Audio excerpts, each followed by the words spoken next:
Hal yang ada di dalam tubuh kita ya, manusia. Jadi tubuh manusia ada ya jasmani ya, jisim, terus ada kolbu atau roh lah, kita biasa nyebutnya kolbu. Nah, kolbu itu bagian dari roh. Nah, terus kemarin terakhir kita mempelajari adanya kudratul ilahiyah. Kudratul ilahiyah, kekuasaan Allah ya, maksudnya kekuasaan Tuhan. Cakupannya kan kemarin alam ya.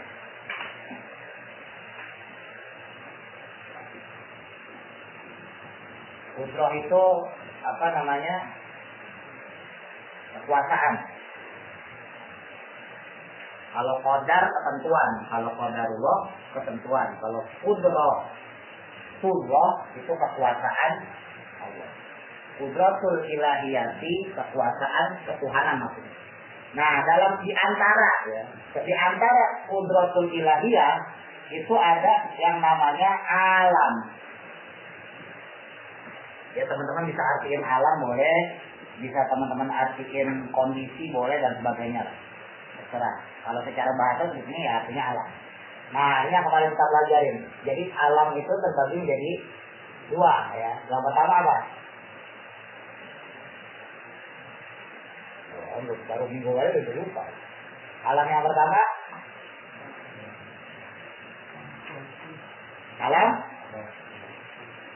alamul khalqi, alam penciptaan. Terus yang kedua alamul amr atau alamul amri, artinya urusan. Amr itu artinya urusan atau perkara. Ya, perkara gitu.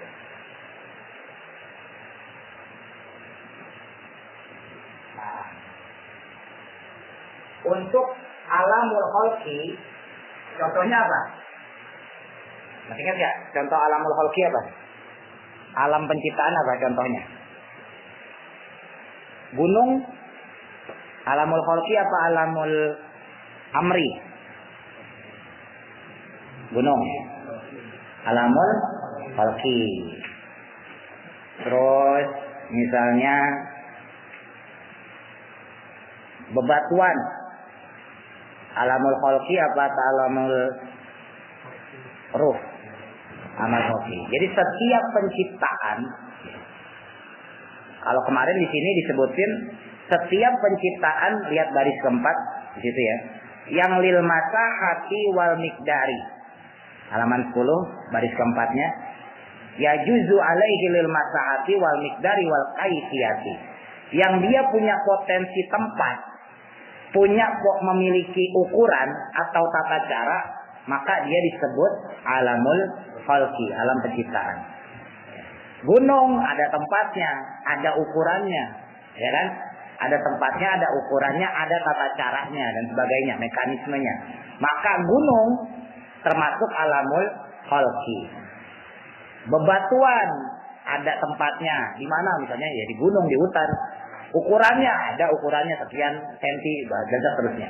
Maka itu pun termasuk alamul khalqi. Nah, yang termasuk alamul amri dalam hal ini adalah apa? Ar-ruh. Ya, kita nyebutnya roh ya. Orang Indonesia nyebutnya roh pakai o, tapi aslinya kalau bahasa Arabnya ruh pakai waw, ruh ya, pakai waw, pakai u, ruh. Nah, roh ini kebalikan dari alamul khalqi. Kalau alamul khalqi dia bisa diukur, dia bisa ditempatkan, tapi kalau ruh tidak bisa ditempatkan, tidak bisa diukur. Ya. Memang di dalam jisim manusia itu punya ruh yang terbagi, munfasil, ya namanya ruh munfasil. Tapi itu tidak menjadikan roh itu secara hakikat terbagi, enggak. Jadi gini, biar teman-teman paham maksudnya. Setiap jisim manusia, setiap jasad manusia itu masing-masing itu punya roh yang terpisah. Tapi ada satu roh utama. Ya, nah, makanya itu yang kemarin disebut dengan istilah qalbul hakikat. Nah, roh utama itulah yang menjadi nyawanya manusia. Ya, roh utama itulah yang menjadi nyawanya manusia. Adapun roh yang munfasil, yang terpisah, dia hanya bisa mematikan jisim. Contoh, ada orang normal, ya, karena satu penyakit, stroke lah dia. Maka bagian kaki kanannya tidak bisa digerakkan. Nah, dalam hal ini, roh yang ada di kaki kanannya, roh munfasilnya, berarti sudah mati. 2 bulan kemudian, nambah kaki kiri. Habis kaki kanan, kaki kiri. Maka roh munfasil yang ada di kaki kiri terputus. Tapi roh yang qalbul hakikat masih ada. Makanya dia masih bisa tetap hidup. Bisa gak bedain? Nah, yang roh munfasil ini dia termasuk alamul khalqi. Tapi kalau ruh yang utama, yang qalbul hakikat, dia masuk roh alamul amr. Kenapa roh itu alamul amr? Karena alamul amr itu tidak bisa diukur, ya, tidak bisa ditempatkan. Roh bisa nggak diukur? Rohnya Bang Ridwan ukurannya 8 cm. Mas Andre ukurannya 1 meter. Mas Wanda misalnya 3,5. Nggak bisa. Dan masing-masing kita nggak ada yang tahu roh kita ukurannya berapa. Kayak gitu kan? Tempatnya pun nggak ada yang tahu. Barangkali saat ini roh kita lagi ada di otak. Makanya pas lagi ngaji, wah, masuk ya, paham. Ada yang roh kita mungkin adanya cuma di kuping, dengar, wah, ngangguk, nggak paham tapi. Nanti rohnya lagi di kuping tuh. Jadi nggak jelas tempatnya di mana. Atau mungkin rohnya lagi di awang-awang. Datang ke pengajian cuman begini, merem aja. Berarti rohnya lagi nggak ada di dalam tubuh. Nah, itulah roh, dia tidak bisa bertempat dimanapun. Ya, jadi nggak bisa diukur, nggak bisa ditempatkan. Nah, itu roh. Makanya kemarin saya sempat singgung kayak jin, bangsa jin ya. Apakah dia itu termasuk alamul amri? Iya, karena dia termasuk roh. Kan yang membedakan jin sama manusia kan itu. Jin tidak punya jisim, tidak punya jasad, dia hanya bisa berbentuk roh. Sementara manusia, dia punya jisim, punya jasad ya, tapi dia juga punya roh. Itu yang membedakan kita. Tapi aslinya dulu itu kita juga nggak punya jisim. Waktu Nabi Adam berada di surga itu bersama Siti Hawa ya, itu Nabi Adam itu tidak ada jisimnya. Ya bentuknya roh. Jadi teman-teman jangan ngebayangin kalau Nabi Adam waktu dulu di surga sama Siti Hawa itu bentuknya kayak kita sekarang begini. Enggak. Ya bentuknya wallahu alam. Ini mulai ngaji dalam nih ya. Maksudnya saya ajak berpikir ngaji bener. Jangan banyakan orang ngaji. Terus sampai pulang ditanya, tahu nggak? Nggak tahu. Yang penting gue ngaji. Ya nggak apa-apa gitu. Tapi masa iya nggak ada usahanya. Jadi saya ajak teman-teman berusaha untuk berpikir gitu ya. Jadi jangan teman-teman bayangin ketika Nabi Adam di sorga itu bentuknya seperti kita gini. Enggak. Ya bentuknya roh. Ada jisimnya nggak? Wallahu alam. Tapi dalam berbagai keterangan ulama ya tidak berbentuk jisim. Barulah kemudian ketika Nabi Adam ya, dinikahkan dengan Siti Hawa, barulah dibentukkan jisim. Karena Nabi Adam saya pengen punya jisim, pengen punya sesuatu yang menjadi daya tarik kepada lawan jenis, maka diciptakanlah Siti Hawa dan kemudian dibentuklah jisim dari Nabi Adam dan juga Siti Hawa.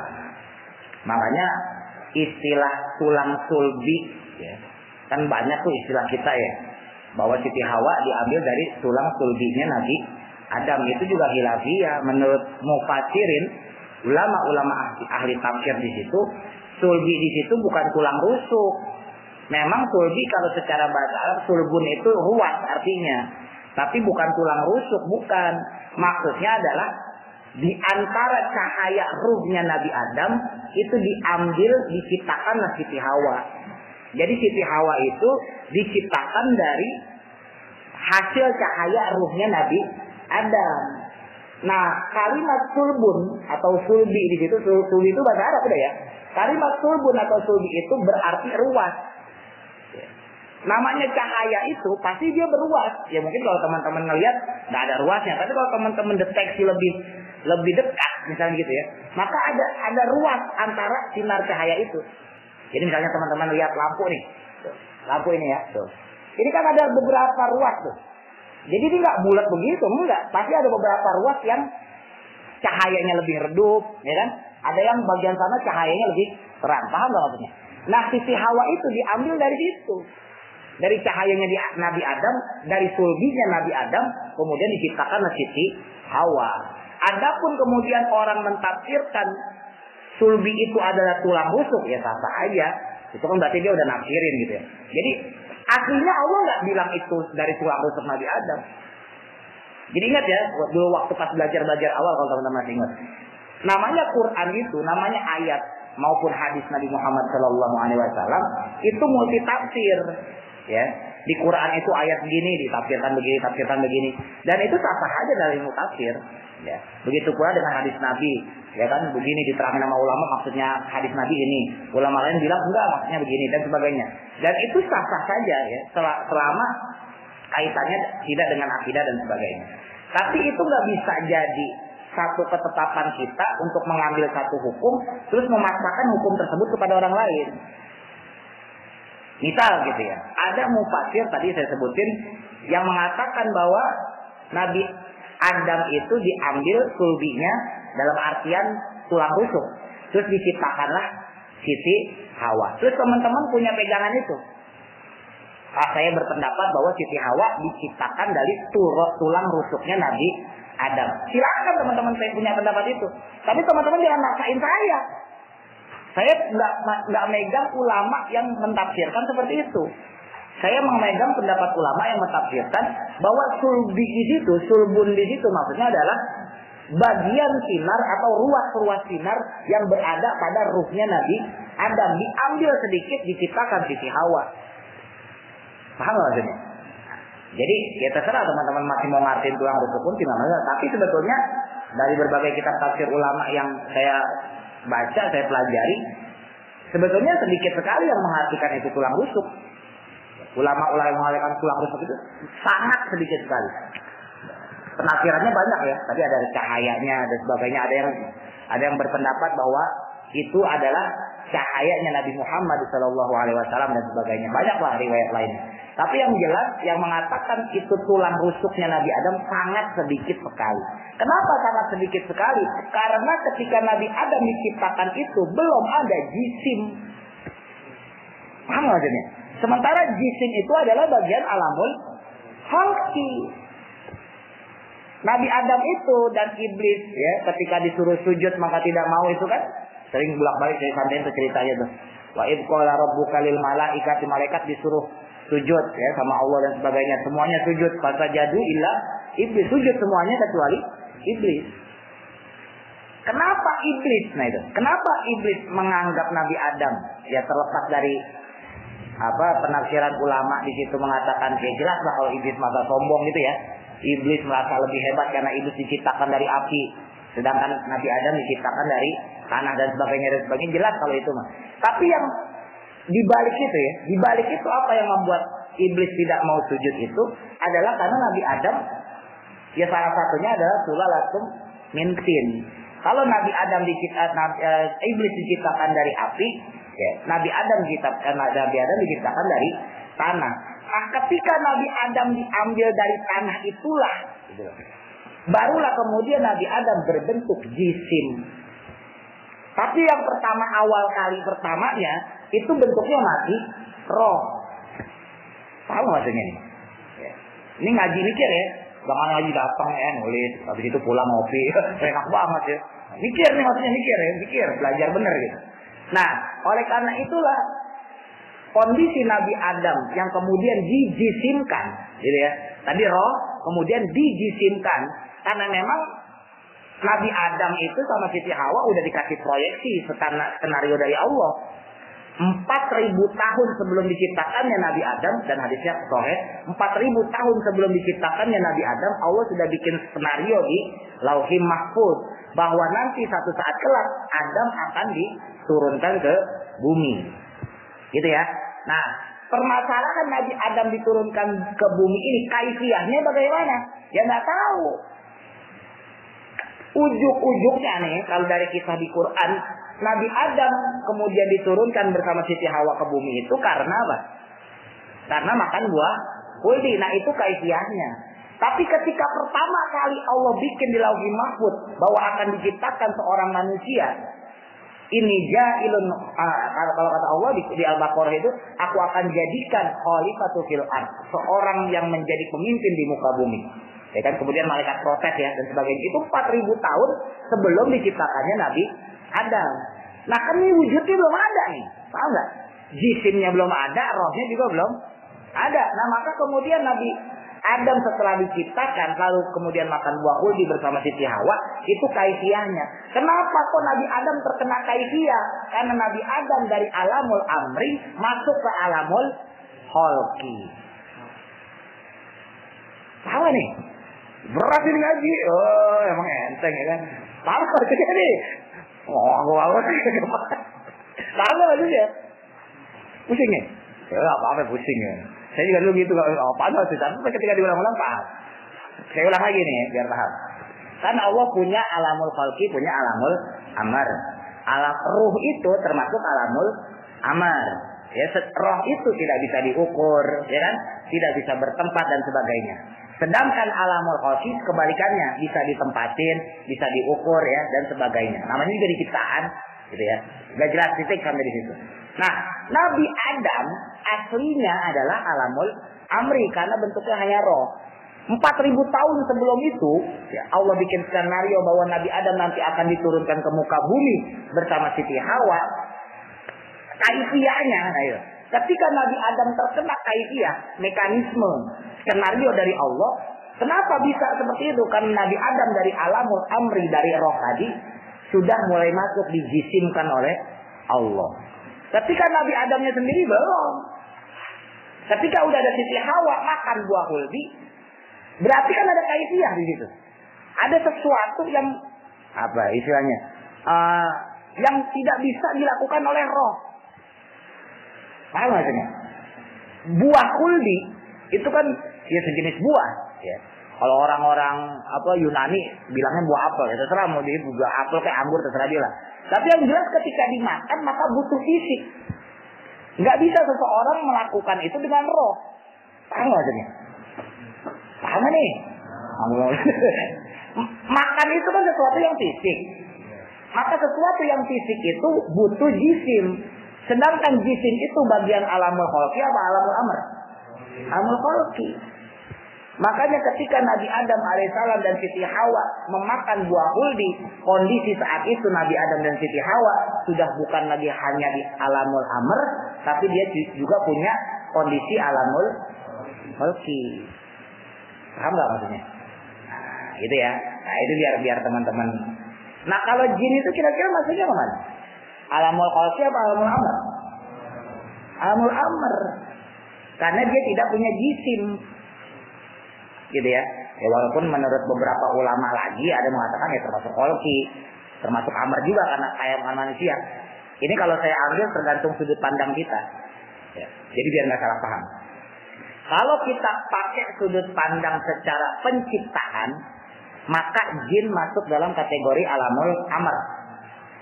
Ya, karena dia hanya berbentuk ruh, dia tidak punya jisim sebagaimana alamul khalqi. Kalau kita pakai kacamatanya, sudut pandangnya, sudut pandang penciptaan. Tapi kalau kita pakai sudut pandang taklifi, ya, hukum atau khitab Allah, maka jin itu termasuk juga bagian alamul khalqi dan amr. Kenapa? Karena jin itu terkena khitab juga untuk beribadah kepada Allah. Wa ma khalaqtul jinna wal insa illa liya'budun. Tidaklah aku ciptakan jin dan manusia kecuali untuk beribadah kepada Allah. Kan itu jelas ya. Jadi Allah nyiptain jin dan manusia hanya untuk beribadah. Berarti jin dan manusia sama-sama kena hitop. Lah kalau sama-sama kena hitop berarti dia punya amr, punya kholq. Gak mungkin Allah bikin manusia amr kholq terus jin amr doang. Nanti jin protes. Wah nggak bisa dong. Ya kan? Buktinya jin juga bisa beranak pinak. Ya kan? Bedanya dia matinya lebih lama aja. Ya kan? Sementara manusia matinya lebih cepat. Kalau pakai sudut pandangnya taklifi, hukum taklifi, jin itu masuk alamul kholqi juga alamul amr. Tapi kalau pakai sudut pandangnya kudratul ilahiyah, kekuasaan Allah, maka jin itu hanya masuk dalam kategori alamul amr. Paham ya? Bismillahirrahmanirrahim. Qala musannif rahimallahu ta'ala wa nafa'ana bihi wa bi ulumi fid dharain amin. 1 2 3 4 5. 5 dari bawah. Wa kana. Ya, benar. Benar. Lakana min alamil khalqi titik gitu ya. Nah, sekarang wa kana. Ini contoh ini, cuma di situ nggak ada kalimat misulnya. Wa kana dan contoh jika adanya. Ini contoh ya. Teman-teman dalam kurungin aja contoh. Takutnya nanti gagal paham. Wa kana dan jika adanya roh. Singkatannya tuh kemarin sesuaiin. Roh kemarin disingkat apa? Huruf P, checklist ya. Wa kana dan adapun jika adanya roh itu min janibil jahli, itu min janibil jali, dari bagian sisi sifat bodoh, jahlun bodoh. Dari bagian sifat bodoh itu jahilan maka bodoh. Maka jadilah orang yang bodoh, jahil. Fa'ilun, jahilun. Saya ulang ya. Wakana maka jika adanya roh itu min janibil jahli, dari bagian sisi sifat bodoh itu jahilan maka jadi orang bodoh. Wa min janibil ilmi dan namun jika dari bagian ilmu, wa min janibil ilmi dan jika janib itu sisi ya, sisi sifat maksudnya. Dari bagian sifat ilmu itu aliman maka jadi orang yang berilmu.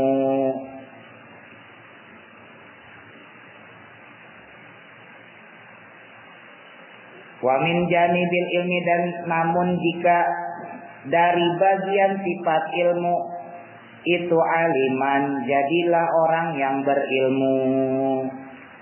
Wa kullu syai'in dan adapun setiap sesuatu, wa kullu syai'in adapun setiap sesuatu, kullu setiap syai'in sesuatu, yakunu yang ada fihi di dalam syai' sesuatu, fihi di dalam syai' apa singkatannya Pak? Apa ilmu, wajahlun dan kebodohan. Apa ilmu, ya maksudnya pinter ya. Wajahlun dan kebodohan. Fahuwa maka adapun syai'in rujuknya sesuatu. Fahuwa maka adapun sesuatu tersebut itu muhal, mustahil. Mustahil itu udah kemasukan mustahil. Istihala yastahilu, mustahilun. Muhal itu mustahil. Paham gak nih maksudnya nih? Apa Bang Ridwan? Maksudnya apa Bang Ridwan? Apa ya? Yang saya tanya yang rada-rada pintar aja deh. Kalau yang pintarnya nggak ngerti, apa lagi yang on? Apa? Maksudnya apa sih? Apa Mas Andi? Alumni PB, alumni WJ. Wa kana min janibil jahli jahilan. Wa kana min janibil jahli. Jika roh itu dari sifatnya terbuat dari jahil, kebodohan, jahilan maka dia bodoh. Wa min janibil, ini masih contoh yang kemarin ya. Contoh yang kemarin untuk menjadikan atau untuk apa? Membantah ya. Membantah bahwa roh itu termasuk alamul khalqi ya. Wa min janibil ilmi, kalau roh itu diambil atau diciptakan dari sisi ilmu, aliman maka dia pintar ya. Di satu sisi andai kata roh diciptakan dari kebodohan maka dia jadi bodoh, andai kata diciptakan dari ilmu dia jadi pintar. Wa kullu syai'in, padahal setiap sesuatu itu yakunu di dalamnya, ada di dalam syai' itu ilmun wa jahlun. Andai kata dalam satu diri orang ada dalam sesuatu ada ilm dan jahil, ada pintar dan bodoh, fahuwa muhal, maka itu mustahil. Artinya roh itu tidak mengenal pintar, tidak mengenal bodoh. Kalau pintar, kalau bodoh itu alamul khalqi. Ada orang pintar ya, memang ada orang pintar, tapi itu bukan berarti rohnya pintar. Ada orang bodoh, benar ada orang bodoh, tapi itu bukan berarti rohnya bodoh. Roh itu tidak menjamin seseorang pintar atau seseorang bodoh. Jadi andai kata roh kita paksakan sebagai alamul khalqi, itu buktinya ada orang pintar, ya kan? Itu ada buktinya orang bodoh. Setiap orang kan punya nyawa, punya roh, ya kan? Berarti roh bisa pintar, bisa bodoh. Nah sekarang pertanyaannya, ketika pintar dan bodoh itu menjadi satu, itu muhal, itu mustahil. Pusing nih guys. Pusing nih guys. Kenapa? Karena hakikat roh itu semuanya ya pinter. Ya sebetulnya pinter atau tidak itu relatif ya. Dan dalam dunia roh itu tidak ada efek seperti itu. Dalam arena goib ya. Roh termasuk goib, ya nggak? Itu nggak ada perkara itu. Orang bilang pinter kan karena orang yang lain menganggap dia pinter. Sebaliknya ada orang yang menganggap bodoh karena orang menganggap dia bodoh. Saya beri contoh begini.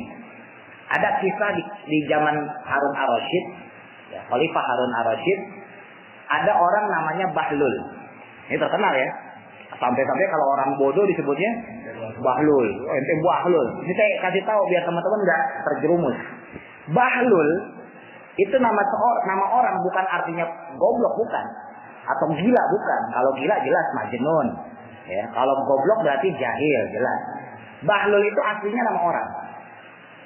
Bahlul itu aslinya nama orang yang hidup pada zaman Khalifah Harun ar-Rasyid.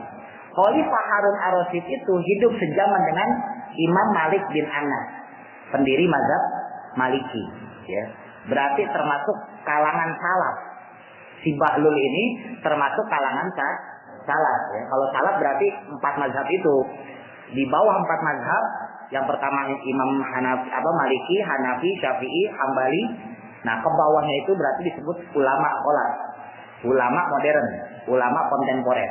Tapi kalau yang 4 imam itu disebut ulama salaf. Berarti Bahlul masuk dalam era zaman ulama salaf. Si Bahlul itu kerjaan salah satu yang paling disenangi adalah dia naik ke atas pohon di sebuah pemakaman sambil teriak-teriak. Apa yang diteriakin si Bahlul? Ya, dalam kisah-kisah ulama di situ disebutin bahwa si Bahlul itu teriak-teriak di atas pohon di pemakaman, dia bilang alhamdulillah saya masih hidup, alhamdulillah saya masih hidup, alhamdulillah saya masih hidup. Sampai-sampai Harun ar-Rasyid kalau melewati itu pemakaman, ngelihat si Bahlul di atas pohon menghadap ke pemakaman, dia bilang majnun, gila kamu, muskil kamu, aneh kamu, dan sebagainya. Setiap kali lewat. Tapi satu ketika saking sering kelewatnya, Khalifah Harun ar-Rasyid ini sampai kemudian penasaran juga. Ini si Bahlul ngapain sih tiap hari di sini di atas pohon madep ke pemakaman, terus dia bilang apa? Alhamdulillah saya masih hidup, alhamdulillah saya masih hidup. Itu aja diucapin tiap tuh. Beliau dia sholat, dia ngaji, dia pintar, orangnya juga pintar. Cuman kebiasaannya begitu. Makanya disebut Bahlul. Tapi Bahlul itu artinya nama dia. Melakukan sesuatu yang menurut orang tuh nggak penting. Penting nggak? Teriak di atas pohon, terus bilang alhamdulillah saya hidup, alhamdulillah saya hidup.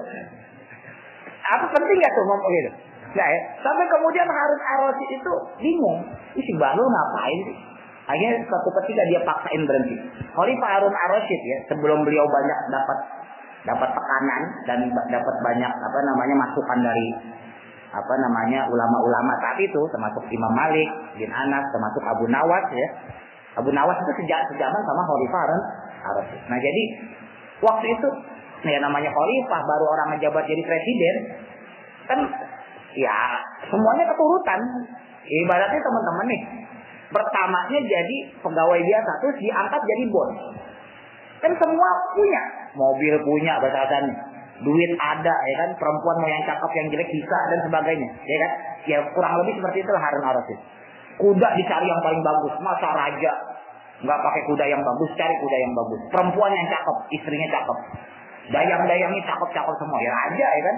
Duitnya wah nggak usah ditanya kalau masalah harta dan sebagainya dan sebagainya. Jadi intinya saat itu sebelum Khalifah Harun Ar-Rasyid ini uzlah ya dari keduniawian menjadi orang yang zuhud, pada akhirnya Khalifah Harun Ar-Rasyid menjadi orang yang zuhud. Tapi sebelumnya di masa-masa keduniawian dia, ketika dia bertemu Bahlul, kemudian dia bilang sama si Bahlul, saking penasarannya dia bilang, "Lul," bahasa kita begitu, "Lul, turun kamu." "Ngapain turun?" "Turun udah. Nanti kamu saya penjara." "Oh iya, turun si Bahlul." Terus ditanya, "Kamu itu ngapain sih, nggak ada kerjaan?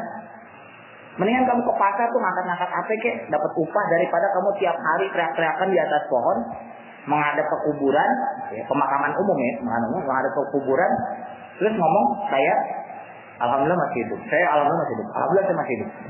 Orang juga tahu kamu masih hidup, ngapain? Saya juga tahu kamu masih hidup, kalau mati mah kamu di kuburan." Kan gitu. Kalau kamu mati, kamu masih di kuburan. Saya tahu, dan kamu juga tahu, orang-orang tahu kalau kamu masih hidup.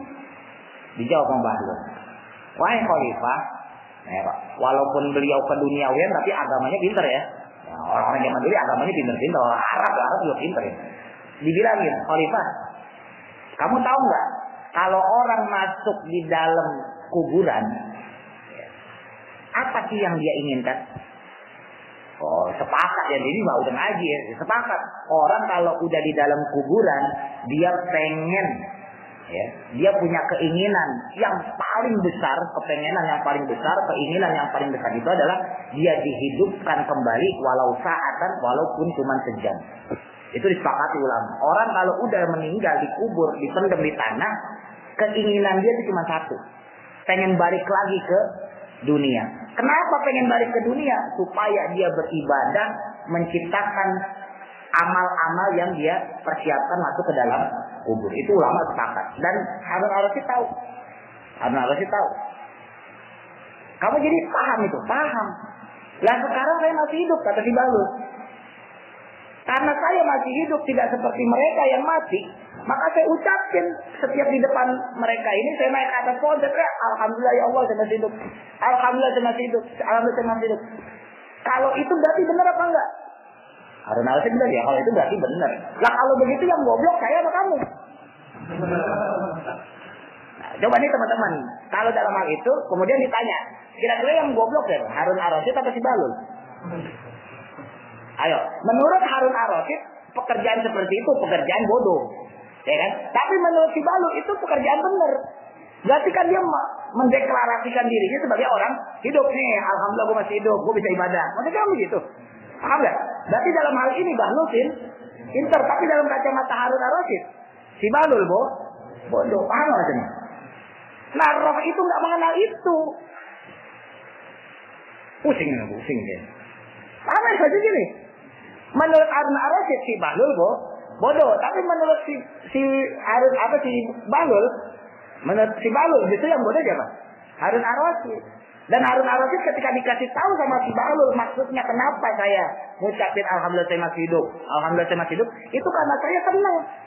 Buktinya apa? Buktinya ketika orang meninggal dunia, dia dikuburin, satu-satunya kepengenan dia adalah dia pengen kembali hidup. Dan saya masih hidup. Dia senang ya, alhamdulillah saya masih hidup, alhamdulillah saya masih hidup. Berarti dalam hal ini si Bahlul benar.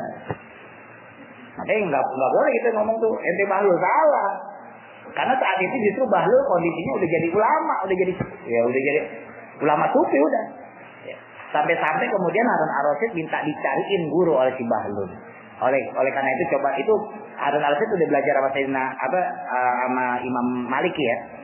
Terus bilang Harun ar-Rasyid, coba cariin guru kepada saya supaya saya bisa belajar lebih dalam. Karena si Bahlul ini minta diajarin sama Harun ar-Rasyid ini nggak mau dia. Ajarin saya tentang ilmu hakikat, nggak mau. Belajar sama orang lain aja. Akhirnya si Bahlul nyariin orang, ya, dicarikanlah itu Abu Nawas yang kemudian menjadi guru spiritualnya Harun ar-Rasyid. Ya, balik lagi, saya yang pengen saya tanyain itu masalah tadi. Si Harun ar-Rasyid awalnya, Khalifah Harun ar-Rasyid bilang bahwa Bahlul bodoh. Tapi si Bahlul ngomong bahwa dirinya adalah dia itu pinter. Justru yang bodoh adalah Harun ar-Rasyid. Bisa nggak kita sebut bahwa si Bahlul ini bodoh dan pinter? Kesimpulannya kemudian kita simpulkan bahwa Bahlul ini pinter dan bodoh. Begitu pula dengan Khalifah Harun ar-Rasyid. Kesimpulannya berarti Khalifah Harun ar-Rasyid pinter dan bodoh. Bisa nggak kita sebut itu? Nggak bisa. Kenapa? Karena ketika orang pinter ya pasti dia pinter, dia tidak bodoh. Sebaliknya ketika dia bodoh, dia pasti bodoh, tidak pinter. Nah, roh itu tidak ngepek yang begituan. Bukan berarti kalau kemudian orangnya pinter berarti rohnya pinter, atau sebaliknya orangnya bodoh berarti rohnya bodoh. Kenapa? Karena roh itu tidak mengenal jahil, tidak mengenal ilm. Yang mengenal pinter dan bodoh itu adalah alamul kholqi. Alamul ruh, ya, alamul amr itu tidak punya efek itu. Dan itu salah satu doang ya. Contohnya itu banyak ya. Sifat-sifat alamul amr itu tidak ngefek, termasuk kepada Allah pun tidak ngefek. Contoh misalnya, contoh. Ini yang gampang aja deh. Mas Didit dagang donat. Ya.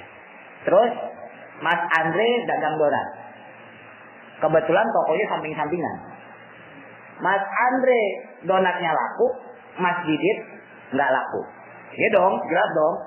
Ya kan, orang kalau beli di donat di Mas Andre nggak mungkin beli donat di Mas Didit. Atau sebaliknya, ada orang beli donat di Mas Didit nggak mungkin beli di Mas Andre. Paham ya? Ketika Mas Didit laku, berarti Mas Didit jadi orang beruntung apa jadi orang yang buntung? Jadi orang yang beruntung. Dalam hal ini karena dia laku. Mas Andre berarti kalau dia nggak laku, dia jadi orang beruntung apa orang buntung? Buntung dalam hal ini karena kalah laku dengan Mas Didit. Titik itu sampai situ ya. Berarti yang sukses siapa menurut teman-teman? Mas Didit atau Mas Andre? Ayo. Oh, mulai bingung. Itu pertanyaan gampang. Gak usah dalam-dalam mikirnya, cetek aja. Dalam hal ini ketika Mas Didit laku terus dianggap sebagai orang beruntung, sepakat ya. Mas Didit dalam hal ini beruntung karena Mas Andre kurang laku. Berarti Mas Andre buntung nih. Ya kan? Berarti Mas Didit yang beruntung ini, ya kan? Nah, sekarang pertanyaannya, siapa yang sukses? Dalam hal ini, Mas Didit atau Mas Andre? Mas Didit. Kenapa kita mandang itu Mas Didit? Karena kita mandangnya secara keberuntungan. Ya kan? Karena kita mandang Mas Didit laku barangnya, donatnya habis, berarti dia beruntung. Karena kita mandangnya ke situ. Kalau saya justru pikiran saya, nggak tahu ntar teman-teman mau ikutin apa enggak nih. Biasanya ngikutin biasanya. Ini pikiran saya justru yang beruntung Mas Andre. Kenapa? Kalau Mas Andre kok nggak beruntung? Padahal kenapa beruntung? Padahal dia tidak laris, nggak laku barang dagangannya. Kenapa yang justru yang sukses adalah Mas Andre? Karena ketika Mas Andre nggak laku dagangannya, rugi dia. Berarti dia sukses membuat orang lain senang. Mulai pusing. Ketika Mas Andre nggak laku dagangannya, berarti Mas Didit kan laku. Berarti Mas Andre sukses membuat Mas Didit senang, beruntung. Coba kalau Mas Andre laku, Mas Didit nggak laku, bangkrut gak kira-kira? Bangkrut ya? Bangkrut. Buntung apa beruntung? Buntung. Justru karena Mas Andre buntung, dia kagak laku, dia bisa sukses membuat Mas Didit beruntung. Dan karena nggak laku dagangannya, ya sukses juga. Berarti nggak perlu sedekah, nggak perlu zakat. Nah, masjid sebaliknya, justru karena laku, berarti nggak sukses. Berarti dia harus sedekah, harus ngeluarin zakat mal, tapi gitu. Paham nggak? Lebih banyak bebannya. Paham nggak maksudnya nih? Nah, berarti sekarang bisa nggak saya sebut masjid sukses dan tidak sukses? Terus Mas Andre saya bilang, Mas Andre tidak sukses dan sukses. Bisa nggak? Nggak bisa. Karena itu kedua hal yang bertentangan dan nggak mungkin terjadi. Paham maksudnya nih? Ya. Jadi misalnya Bang Ridwan doa. Bang Ridwan punya masakan Padang, Bang Ahmad punya masakan Padang. Ya Allah, lariskanlah dagangan ibu saya. Itu hakikatnya berarti membuat Bang Ahmad tidak laris. Lah, benar nggak? Paham ya? Oke, dalam hal ini, Bang Ridwan ketika berdoa, ya Allah, lariskanlah dagangan ibu saya, masakan Padang saya biar rame. Oke lah, dalam hal ini dia punya pahala berbakti pada orang tua, karena berdoanya bagus, ya kan? Tapi ingat di sisi lain, ada orang yang jualan nasi Padang juga, bikin nasi Padang orang agak laris, agak laku. Sebaliknya Bang Ahmad juga begitu. Ya Allah, ayah saya bekerja dengan keras, lariskan usahanya ya Allah. Oke, dalam hal ini Bang Ahmad terhitung anak soleh, doain usaha orang tua. Tapi ingat konsekuensinya membuat dagangan Bang Ridwan kagak laris. Paham maksudnya? Itunya ada di alamul kholqi, di alamul amr, nggak bakal pengaruh masalah itu. Mau lo laris, mau lo kagak laris, mau lo bangkrut, mau lo nggak bangkrut, mau lo kaya, mau lo miskin, roh itu nggak ngepek. Paham nih? Ya, mulai berat ya. Anak SMP diajarin kayak gini pinter ya. Kalau bener paham pinter berarti. Kalau nggak pinter, apa sih maksudnya? Maksudnya paham ya? Kalau alamul kholqi dia kena efek-efek itu, ukuran, ya segala macam. Tapi kalau alamul amr enggak. Sakit. Yang kena itu adalah alamul kholqinya. Jisim teman-teman tuh yang sakit, Roma enggak. Ya termasuk sehat juga. Sehat itu ya nggak bikin alamul amrnya roh kita itu ngefek enggak. Roma nggak ngerasain apa-apa. Makanya yang butuh makan itu jasad tapi roh. Ya, roh butuh makan enggak? Enggak, ya roh makanannya kayak gini nih. Makanan rohani makanya disebutnya. Yang butuh makan 3 pinersnya itu adalah jasad. Makanya sifat jasad atau dalam kalimat qudratul ilahiyah ini adalah alamul kholqi, dia itu ya terbatas. Ukurannya hanya cuman begitu doang udah. Ya, makanya di surat Al-Hakumut tuh, At-Takasur Al-Hakumut Takasur hatta zurtumul maqabir. Semua orang tuh aslinya pinter, cuman karena ketutup alamul kholqi bodoh semua. Kapan pinternya? Hatta zurtumul maqabir. Ntar kalau udah masuk kuburan, maqabir tuh kuburan. Kalau udah masuk kuburan hatta zurtumul maqabir, kalau udah masuk kuburan baru pinter. Oh iya ternyata percuma gue punya duit. Ini saya bukan ngajak berhenti kerja, bukan berarti ya, bukan. Pertanyaan ini aslinya tadi kuburan ya Allah percuma berarti gue sama nyari duit. Ternyata nggak berguna duit. Om Timur ngumpulin duit buat kawin ya Allah. Saya punya duit ini buat kawin ya Allah. Ternyata duitnya ya begitu aja, nggak ada catatan pahala di sisi Allah. Ya Allah, saya punya motor yang cakep misalnya gitu. Wadanu punya motor, dari yang kecil sampai yang gede, gitu. Sampai yang serumah misalnya. Terserah loh. Ternyata itu nggak berfungsi. Ya termasuk saya juga. Itu nggak berfungsi. Kita baru pinter hatta zurtumul maqabir. Kalau udah masuk kuburan baru ternyata yang beramal soleh itulah yang beruntung. Punya sholat, punya zakat, punya puasa, punya ngaji, punya sedekah, segala macam itulah yang membuat dia beruntung. Makanya Allah negatif tuh di situ sampai 2 kali. Kalla saufata, namun summa kalla saufata. Jangan begitu bos. Itu bahasa itu kalla saufata. Jangan begitu. Masa begitu? Kamu jangan berbuat begitu. Kalau ta'lamuna ilmal yakin. Baru tuh kita tahu yang yakin itu, sesuatu yang meyakinkan itu kalau kita udah masuk dalam kubur. Kalau kita punya sholat, oh iya alhamdulillah berarti sholat gue nggak sia-sia gue sama ini sholat. Oh nggak sia-sia nih gue sama ini sedekah. Oh nggak sia-sia nih gue sama ini baca Quran. Kenapa? Karena baru ketahuan di situ. Latarawunnal jahim. Di situ juga kita ditampakin neraka jahanam. Rugi. La tusaluna yauma idin anin naim. Disitulah orang ada yang dapat neraka jahim, ada yang dapat nikmat dari Allah. Jadi ntar orang yang udah meninggal dia akan kembali kepada hakikatul ruhnya sebagai sesuatu yang pinter. Paham gak tadi? Lanjut. Ya mudah-mudahan paham ya. Ini sebaris doang aja neranginnya harus lama banget ini. Wa fi ma'nan akhar, wa fi ma'nan di dalam makna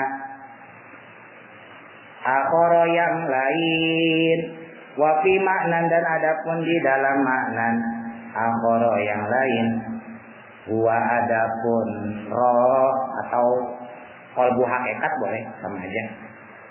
Wa adapun roh itu min alamil amri, termasuk dari alamul amr.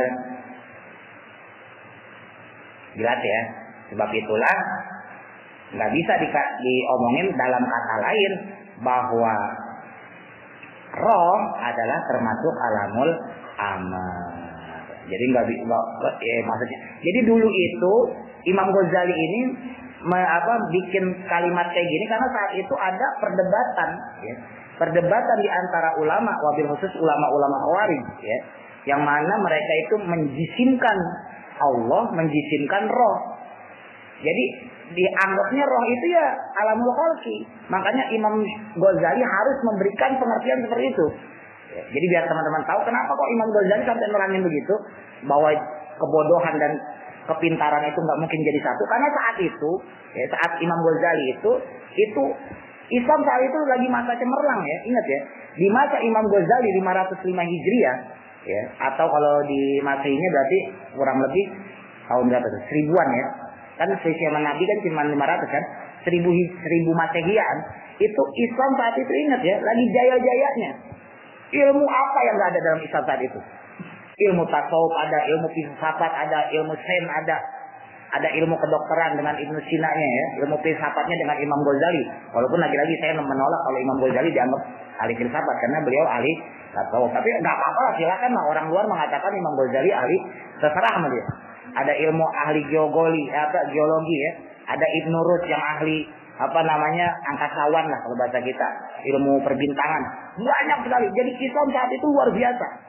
Bahkan Islam saat itu bisa mendobrak Cordova, ya, Spanyol, Andalusia, masuk ke daerah Cina Selatan dan sebagainya. Ingat ya, semakin besar umat berarti potensinya juga semakin gampang untuk dipecah ya. Itu udah manusiawi. Ya, teman-teman masih segini nih, itu gampang ngatur orang segini gampang. Tapi kalau udah banyak, kita punya potensi untuk saling bermusuhan, gitu ya. Nah, karena zaman saat itu pun begitu. Nah, di antara penyebab kerusuhan umat Islam ya, kemudian akhirnya sampai ke hancurnya kekhalifahan Turki Utsmani dan seterusnya itu adalah karena banyaknya orang Khawarij ya, yang dulu udah sempat kita singgung sisa orang-orang Khawarij, yang mana mereka itu kekeh yakin bahwa Allah itu termasuk jisim. Allah itu termasuk bagian alamul khalqi, termasuk roh. Mereka menolak alamul amr. Makanya terjadi perdebatan-perdebatan antara kaum-kaum Mu'tazilah misalnya dengan orang-orang Ahlus Sunnah wal Jamaah. Terjadi perdebatan oleh orang-orang Khawarij misalnya dengan kaum Ahlus Sunnah wal Jamaah. Makanya mau nggak mau Imam Ghazali harus bikin konsep seperti ini supaya orang sadar bahwa yang dimaksud roh itu ya, sekalipun kulir ruh min amri rabbi kemarin ya, katakan Muhammad bahwa roh itu urusan aku kata Allah, ya urusan Tuhan.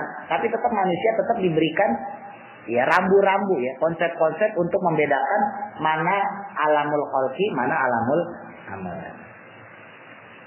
Li anna alamal amri, karena sesungguhnya alamul amr, karena sesungguhnya alamul amr itu ibaratun gabungan, itu ibaratun gabungan an syai'in dari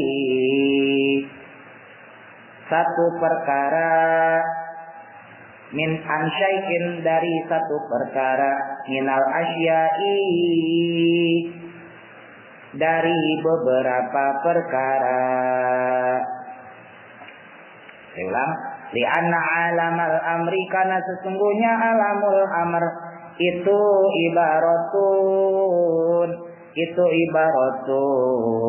gabungan an syai'in dari satu perkara, minal asya'i dari beberapa perkara, la yakunu yang tidak berlaku adanya atau yang adanya tidak berlaku, lil misahati bagi tempat, misahah yang kayak kemarin tuh ya, misahah tempat, watak berdiri dan ukuran, bukan takdir maksudnya, ukuran at-tariqun. Apa tariqun jalan? Nah, itu fa'il ghairahnya. Tariqun jalan ilaihi kepada roh, kepada rum. Jadi karena alamul amr itu sesungguhnya adalah gabungan dari satu perkara dalam beberapa perkara yang lain, maka tidak berlaku di dalam alamul amr itu ya, yang kemarin kita pelajari, tempat ya, ukuran, nggak ada jalan untuk itu gitu ya.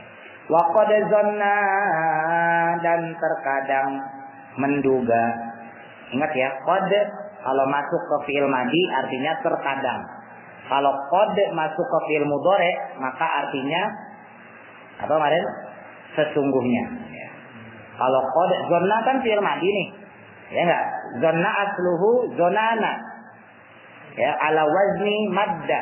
Asluhu madada. Aslinya madada tapi di mudhaf ya, jadi mad. Zanna asluhu zonana.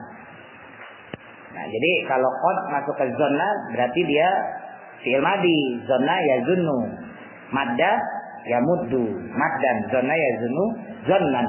Nah, jadi karena dia zonna fi'il madhi, kemasukan qad artinya terkadang. Tapi kalau kemasukan ke fi'il mudhari, contoh misalnya qad qamatis shalah. Sungguh. Nah, itu artinya sungguh, bukan terkadang. Sungguh salat akan segera didirikan karena masuknya ke fi'il mudhari. Qomat itu kan fi'il mudhari. Wa qad zanna, dan terkadang menyangka siapa baduhum sebagian manusia, hukumnya manusia aja ya.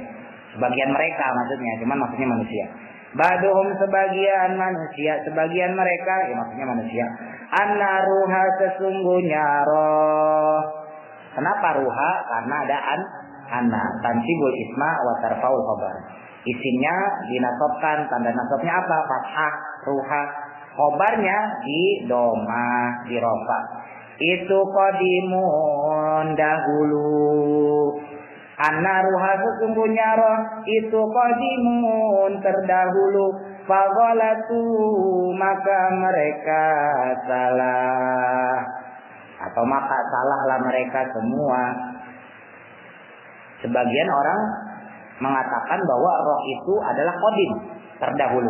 Maka itu salah. Wa qala, dan berkata siapa kaum yang lain.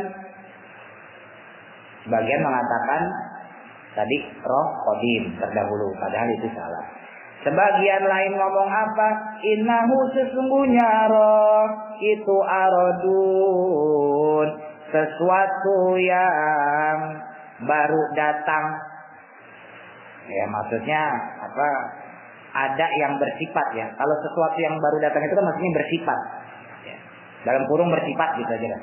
Sesuatu yang baru datang, fagolitu maka mereka juga salah. Kenapa roh disebut qadim salah, disebut arad salah? Ini istilah lagi ya. Qadim berarti terdahulu, arad baru. Ya. Kenapa roh disebut qadim salah, disebut arad salah? Qadim arad kok salah? Li'annal arado, karena sesungguhnya sesuatu yang baru. Karena sesungguhnya sesuatu yang baru itu layakumu, tidak bisa berdiri. Itu layakumu, tidak bisa berdiri. Koma yakumu, kauman. Itu layakumu, tidak bisa berdiri. Binafsihi, dengan diri sendiri. Kenapa ya? Karena sesuatu yang baru itu nggak mungkin bisa berdiri sendiri. Jelas itu, nggak usah dijelasin ya. Wa yakunu dan adapun adanya arat. Saya nyebutnya arat. Wa yakunu dan adapun adanya arat itu tabi'an mengikuti. Itu tabi'an mengikuti li ghairihi kepada selain arat. Tabi'an mengikuti li ghairihi kepada selain arat. Ya jelaslah kalau sesuatu yang baru nggak mungkin berdiri sendiri, maka pasti ada yang mengikuti dia atau diikuti dia itu. Faruhu maka sedangkan maka adapun roh huwa ya roh itu aslu bni Adam, asalnya ibnu Adam, keturunan Adam. Huwa adapun roh itu aslu ibni Adam, asalnya bolehlah, asalnya keturunan Adam. Wa qalabu bni Adam, kolab itu jamak dari kolbu ya. Atau kemarin mata hati aja loh ya. Beberapa kolbu atau beberapa mata hati ibnu Adam itu nabaun tempat tumbuh. Itu nabaun tempat tumbuh lahu bagi ibni Adam. Wa qalabu ibni Adam adapun hati atau kolbu atau mata hati seorang keturunan Adam itu nabaun tempat tumbuhnya lahu bagi ibnu Adam. Jadi roh itu bertempat di dalam jasad. Ya, jelas itu ya. Makanya nggak bisa disebut apa? Nggak bisa disebut arat atau disebut kodim, nggak bisa. Pakaifa itu salah harokat. Dicoret jadi pak.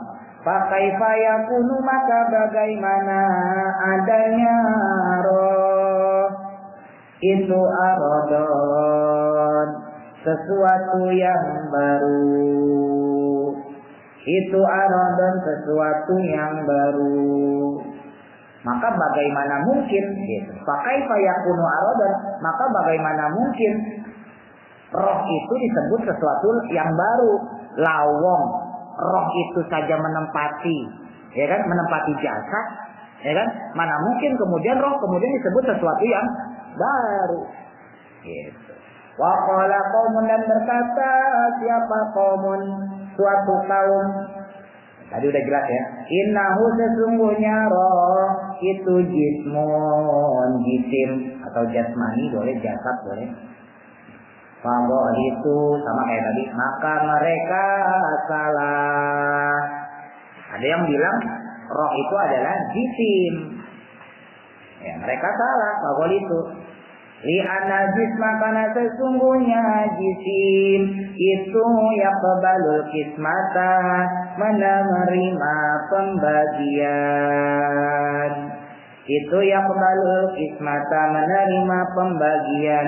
Faruhu maka adapun roh alladzi sammainahu, yang dinamakan dia itu, punya itu dia ya. Alladzi kolban akan kolbu, kolban akan kolbu. Wahuwa maka adapun roh itu ma'alu ma'rifatillah, tempatnya ma'rifatullah, mengetahui Allah ya. Istilah tasawuf ma'rifat. Ma'rifatillah ta'ala, ma'rifat Allah subhanahu wa ta'ala. Laisa bijismin, bukan pada jisim, wala aradin, dan juga bukan pada arad. Saya nyebutnya arad aja ya, karena ini istilah. Artinya tadi itu udah suatu yang baru. Bal huwa, tetapinya adapun ruh itu min jinsil malaikati, dari jenis malaikat.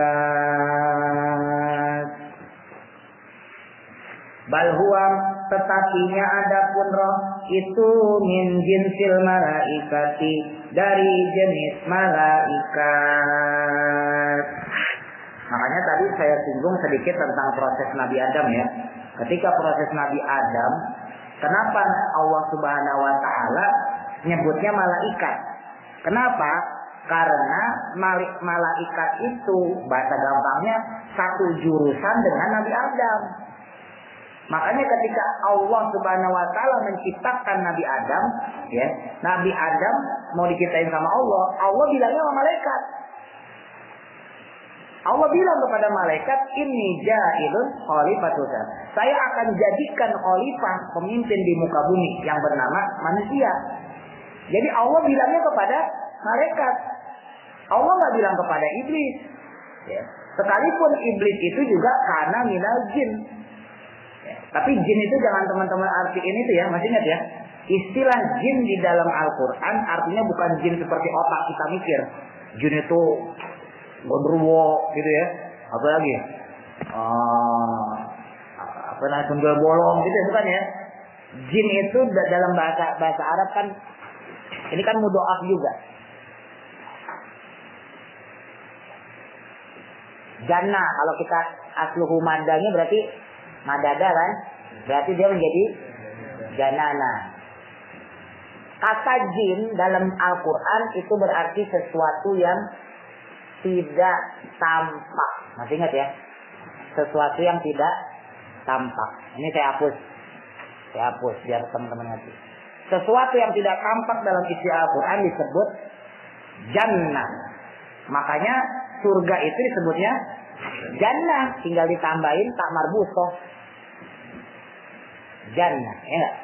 Nah ini enak kalau udah ngerti bahasa Arab dikit-dikit nerangin ini enak. Kalau nggak ngerti bahasa Arab repot kan neranginnya.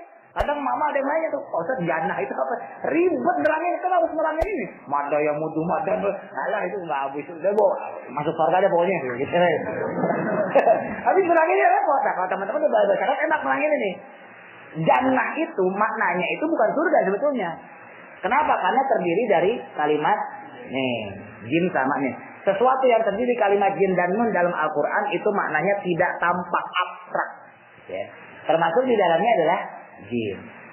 Ada roh yang dimasukkan ke dalam tubuh bayi di dalam tubuh ibunya. Disebutnya apa? Janin. Janin. Asal katanya juga janin. Ada orang gila. Otaknya hilang, nggak tampak. Disebutnya majnun. Asal katanya. Ya. Jadi sesuatu yang tidak tampak dalam bahasa Al-Quran disebutnya jan atau jin juga. Nah makanya disebutin di dalam Al-Quran iblis itu karena minal jin. Bahwa iblis itu sesuatu bagian dari yang tidak tampak. Jangan diartiin jin. Kalau teman-teman buka Quran, nah itu makanya kalau belajar harus pakai tafsir begitu ya. Kalau teman-teman buka Quran artinya karena minal jin, iblis itu adalah bagian dari jin, bukan. Justru jin itu anak turunnya iblis. Maka lucu kalau iblis bagian dari jin. Justru jin itu adalah bagian dari malaikat. Kenapa? Karena ulama sepakat bahwa malaikat itu diurusin sama iblis. Jadi bahasa kita itu apa? DPR-nya malaikat itu iblis. Jadi ketua penasehatnya itu adalah iblis. Sebelum Nabi Adam diciptakan kemudian iblis durhaka ya. Sebelum Nabi Adam diciptakan iblis durhaka, iblis itu adalah bagian dari malaikat. Nah manusia juga bagian dari malaikat aslinya, maksudnya itu. Cuman karena iblis dia durhaka kemudian diusir dari sorga, terus dia tidak mau tobat. Sedangkan manusia durhaka diusir dari sorga juga, tapi mau tobat. Itu yang membedain insan manusia itu sama iblis. Tapi kalau hakikatnya dua-duanya berarti apa?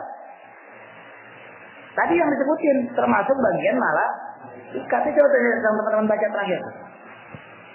Wala arbal huwa min jinsil malaikat. Tapi termasuk bagian jenis malaikat. Nah namanya jenis malaikat berarti roh yang nggak bisa disebut qadim terdahulu, tidak juga bisa disebut arad. Kalau kita nyebut qadim terdahulu, berarti roh itu lebih dulu dari Allah dong. Murtad kita, ya kan? Allah kan punya sifat qadim. Ya kan? Ada di Asmaul Husna kan? Ya Allah ya Qadim ya Sami'u ya terusnya itu. Di sifat 20 juga ada tuh ya. Wujud, Qidam, Baqo.